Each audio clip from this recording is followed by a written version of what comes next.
आखिर हर्षद मेहता कौन था? उसने कैसे कुछ ही सालों में हजारों करोड़ रुपए कमाए?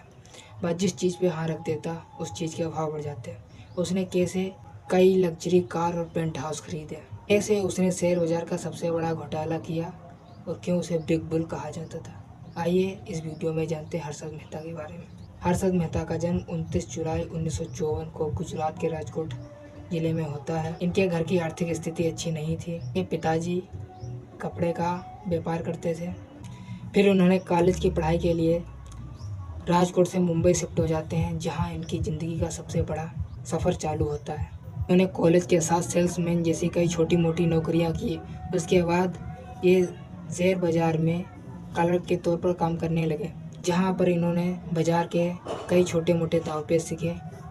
1980 में इन्होंने खुद की कंपनी ग्रो मोर स्टार्ट की, जहां इन्होंने गुमनाम कंपनी ACC के दाम 2000 से सीधे 9000 तक पहुंचा दिए। इन्होंने ढेर पैसा कमाने के लिए सबसे बड़ी चाल चली। उस समय बैंकों को सरकारी बॉन्ड्स में इन्वेस्ट करना जरूरी होता था, जिसमें एक बैंक दूसरी बैंक को लोन देती थी, दूसरी बैंक उन्हें अपने VR ऑफर करती थी। जब दूसरी बैंक उनके पैसे ब्याज के साथ लौटाती तो वह बैंक उनके VR वापस कर देती थी।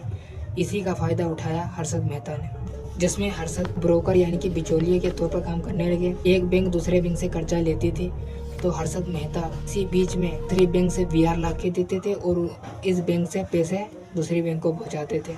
यह सब प्रक्रिया में इनके खाते में लगभग 2-4 हफ्ते तक पैसे पड़े रहते, जिन्हें ये अपने शेयर बाजार में इन्वेस्ट करते थे और उसी से इन्होंने बहुत मोटा पैसा कमाया। जरूरत पड़ती थी तो बैंक को लौटा देते। लेकिन इन्होंने अपनी ज़िंदगी की सबसे बड़ी चाल चली, अपनी अंत की सबसे बड़ी चाल चली। उन्होंने असली बॉन्ड की जगह नकली VR दिए, यानी कि फर्जी VR, जिससे उन पैसों को लंबे समय के लिए शेयर बाजार में इन्वेस्ट करते थे और मोटा पैसा कमाते थे। लेकिन यह सब करते हुए इन्हें एक पत्रकार सुचेता दलाल ने पकड़ लिया और इन्होंने अपने अखबार टाइम्स ऑफ इंडिया में छापा कि बैंक ऑफ इंडिया यानी कि SBI से 500 करोड़ से ज़्यादा रुपए गायब है। इसके बाद हर्षद मेहता पर SBI की जांच बैठी, सारे खुलासे दुनिया के सामने आए। अभी मार्केट क्रैश हुई। छोटे मोटे लोगों ने शेयर बाजार में इनके पीछे इन्वेस्ट किया था, उन्हें भी भारी लॉस हुआ और इन्हें जेल में बंद कर दिया गया। 2001 में दिल का दौरा पड़ने से मौत हो गई।